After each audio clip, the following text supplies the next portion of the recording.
Hey, I'd like to welcome you to another episode of the Mission Matters Luxury Podcast, your source for all things luxury and lifestyle. My name is Adam Torres. You can follow me on Instagram at AskAdamTorres to keep up with my book releases, book tour schedule, signings, all that other good stuff. Always love to connect with you there.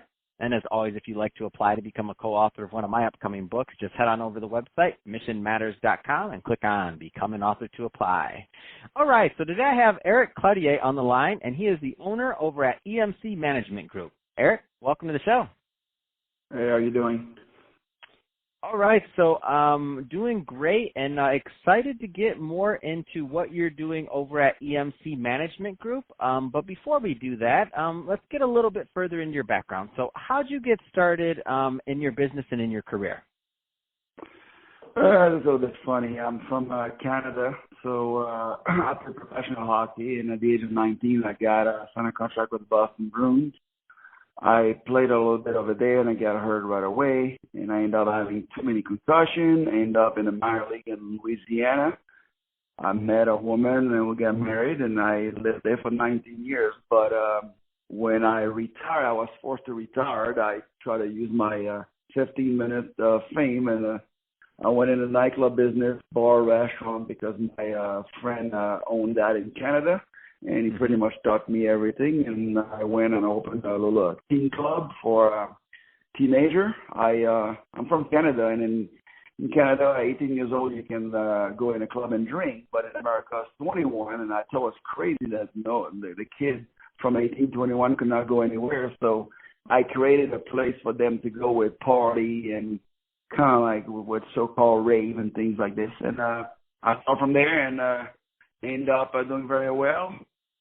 And I wanted to retire when I was around 34, moved to California because the weather was so nice. I got bored, and I decided to go back into business.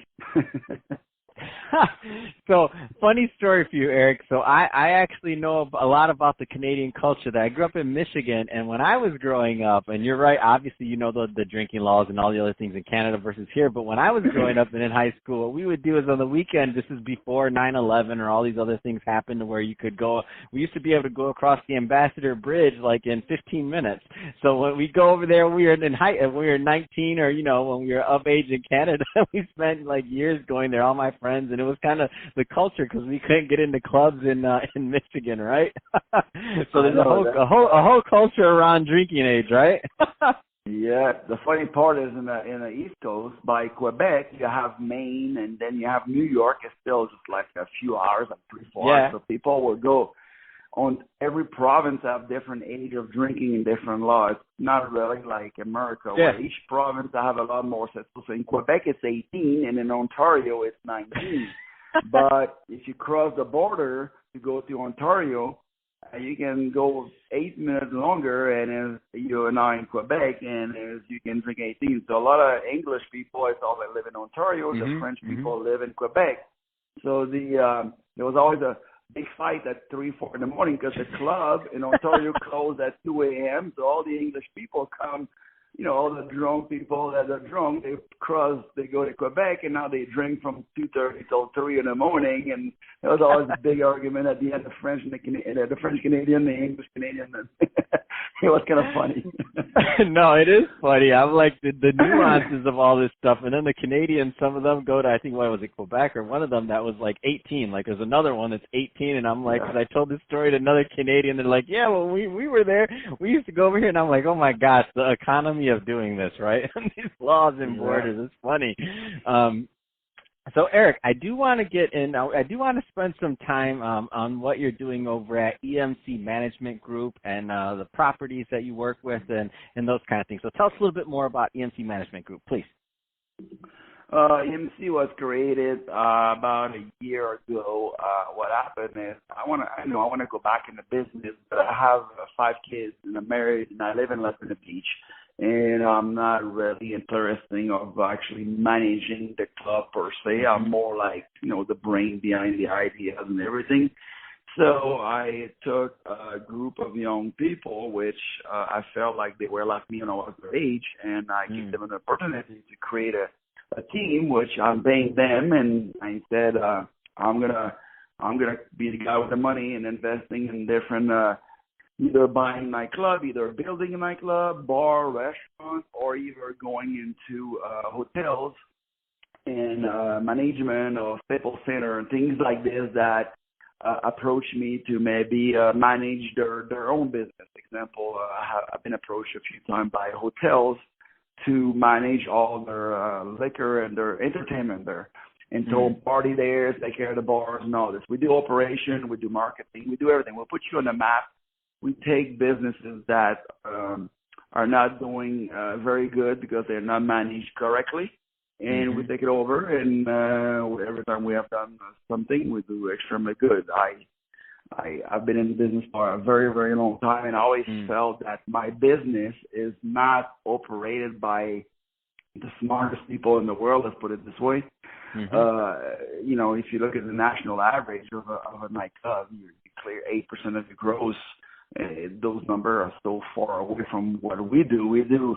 I always average anywhere between 32 to 40% of I clear of my gross. So I just have different way of operating. I have different way of doing marketing. I don't go after the Cardi B person, which I have to pay $100,000 to come in the club to bring people. We just do very smart marketing.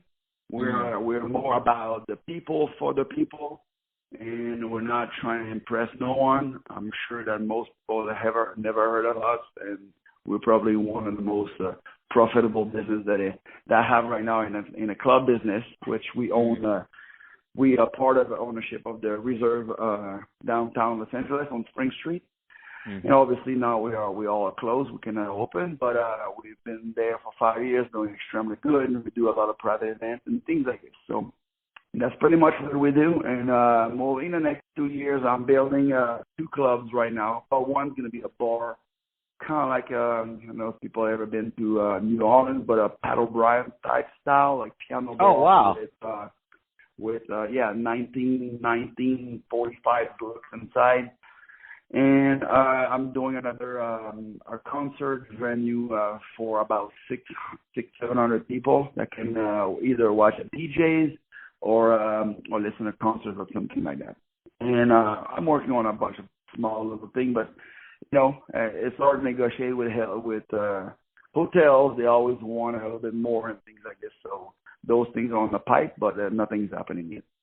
Man, that's exciting, and what I like is that what you really did is you saw opportunity based on some of the, let's say, fragmentation or some of the other players that are already in the business, and you're able to, obviously, and we don't have time to go through it on our short podcast, but obviously you implemented models and you have a methodology, whether it's your marketing and otherwise, that increased your margin and made you more profitable in a space that would historically maybe not be quite as profitable because there may be poor operation in there.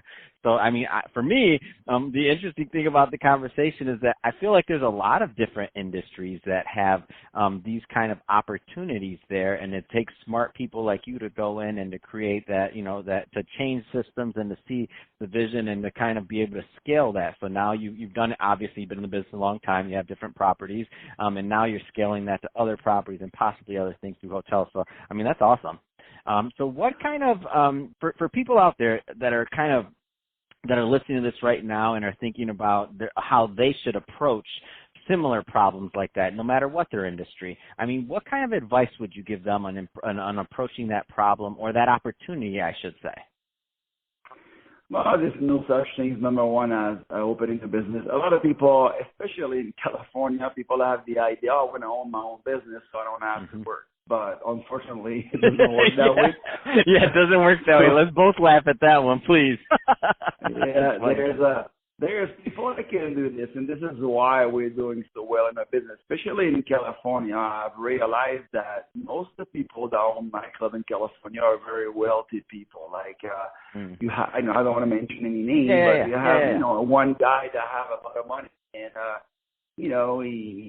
he wanted to have fun and hang around with celebrities and all this, and he actually did very well for himself. He had a plan, but his margin was not very big because he didn't know anything about the business.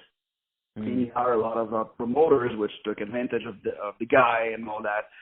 So long story short, it didn't matter to him because at the end of the day, he wanted to have fun. So I'm not in business to have fun. I'm in a business to make money. I actually don't even do what I actually like to do.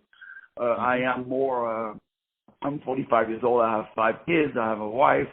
I will be more type of person that would like to own a very high-end restaurant like Mastro's, example, which I will love to work like on a daily basis. But I don't do that because the market is not really there where I live, and in the neck of the hood where I live.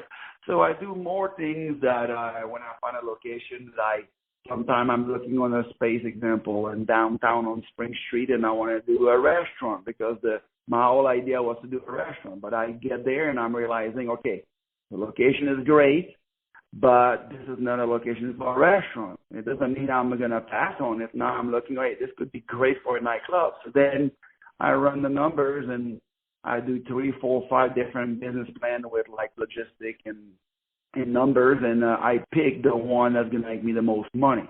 And it could be my last choice that I personally want to do, but it ended up being my one, and that's what I do. Actually, the Reserve was not supposed to be more like a nightclub. It was supposed to be a restaurant and a cocktail lounge, which, if you can imagine, like brokers in New York and lawyers, like after they work, I wanted to, because I'm from Louisiana, so when I came over here, I saw LA as this big money making, and I was like, okay, there's got to be a lot of lawyers here, like closest to LA Live example. So I tried to do that in the beginning, and it was not the right idea. Let's put it this way: I couldn't make the people with a shirt and a tie to come down 6th Street. They were staying all by around LA Live. So then I switched it to what it is now, and we are more like. We're still a lounge, but we are a nightclub, but we don't have all those fancy lights with lasers and all that. It's more a nice place where people feel very comfortable.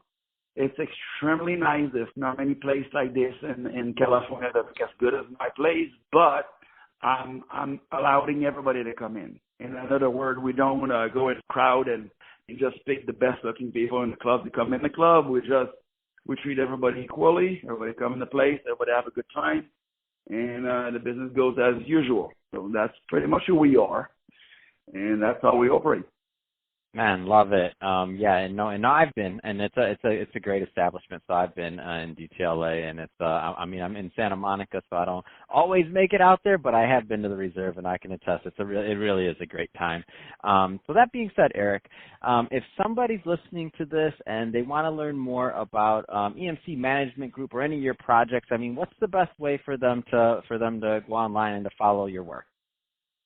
We're actually not online. I'm like, we're not really, right now, only things for myself. I pretty much get direct calls from other businesses, but we are about to launch. Now we're taking advantage of this virus, since no one can work. So we're actually working on a website right now and thinking about how we're going to develop this. But people can reach me directly. They can go on the Reserve website, the LAReserve.com, and they can directly send an email through the info or things like this. That's pretty much the main business that we own.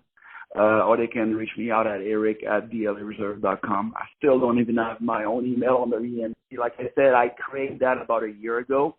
But I've been thinking about this for 3 years. And in the launch of all this, I've been looking for good employees for 3 years. And it's extremely hard to find the right people. And honestly, it took about 3 years, 3.5 years. So now I am confident to have the right team, which we are. There's about 7 younger people. Everybody in each department: marketing, promotion, hospitality, office management, and maintenance. And I'm giving them all a little piece of the business. And we're going to start doing all of this. So we are working on another business that's going to be open probably in June. But it's also attached to the Reserve. It's going to be the same ownership, and it will be in the back of the Reserve. It's going to be an add-on to the Reserve. In about 1 year, we already start building another, the paddle brand style that I've been telling you. That's going to be open in I would like to say a year, but you know how it goes with the city of Alberta. It takes Yeah, so we already long to know. get all the right permits, so it could be a year and a half. So I that's what it is. completely That's get how we're it, looking and at it.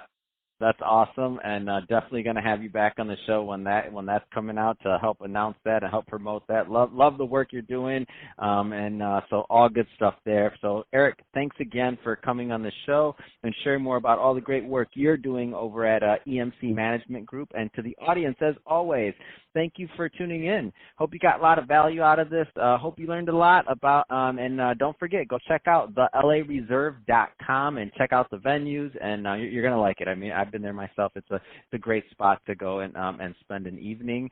And Eric, thanks again for coming on the show.